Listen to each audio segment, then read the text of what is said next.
Today we're going to use the broad jump data that we collected yesterday to learn about another measure of center.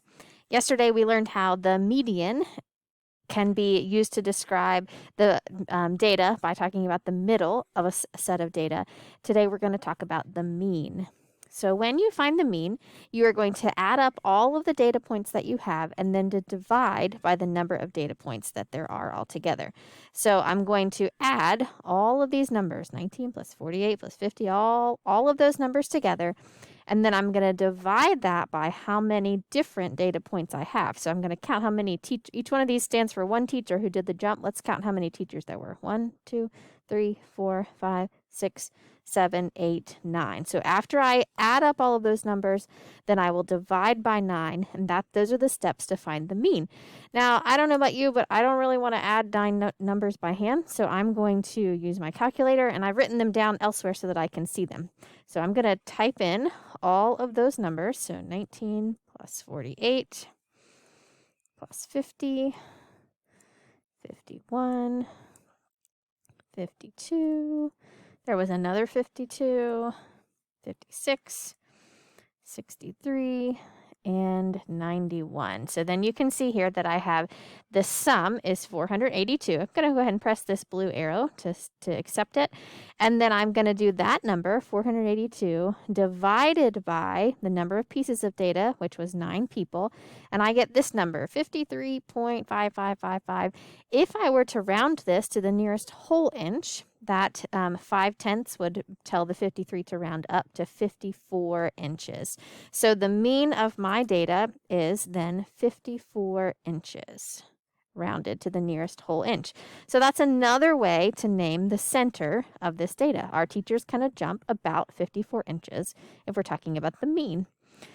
You will often see this language of the mean being a fair share.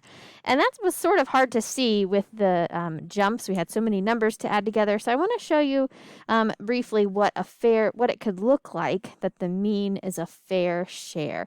Let's pretend that I had these all represent a kid in your class maybe, and your teacher gave each kid a stack of blocks looking like this.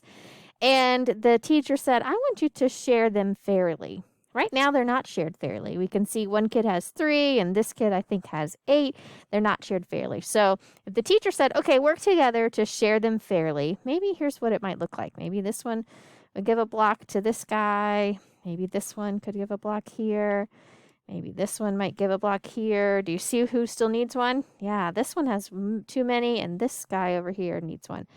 Bing! All of a sudden, they all are shared fairly. You can see how each stack is equal. And then that is an example of what the mean actually does. So now the mean number of blocks that each person had at the beginning would be 6. It looks like a fair share. And you're thinking, how does that relate to what happened? Let's take a look if we followed the directions. Let's start over. If we followed the directions of add them all up and then divide by the number of pieces of data that you had. Let's see how the same thing happens.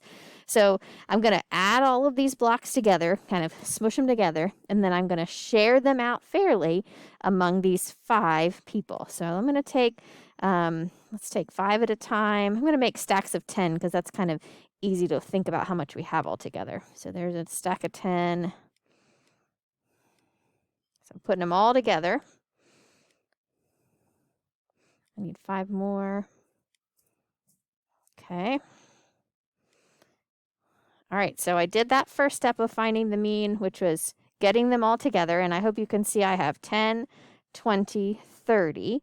And now if I divided them by how many people are there or how many data points we had, 30 divided by 5 is going to be 6. So let's make sure that that works. So I'm going to give you 6, sort of sharing them fairly again.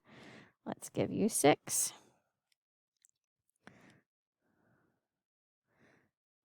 4, 5, 6. So see how I'm splitting them back out into 5 equal groups, and I still get the same thing. It's a fair share, and the mean is still 6. Each one has 6. So whether we think about just sort of moving them around or adding them all together and then splitting them back up equally, either way represents the mean, and the mean is a fair share. So if I did the same thing with the ages, let's like see it again, what it looks like to find the mean.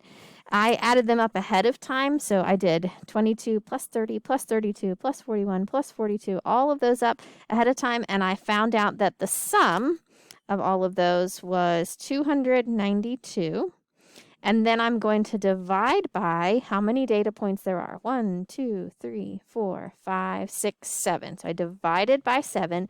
And when I type that into my calculator, here's what I got. 41.7142. That's kind of a number that I don't want to have to go into the 10,000ths place. So I'm going to round. I'm going to look at the thousandths.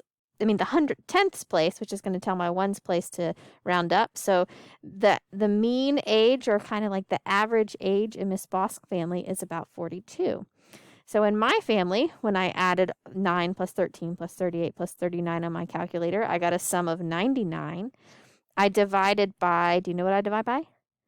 If you said 4, you're right, because there are 4 people or 4 pieces of data.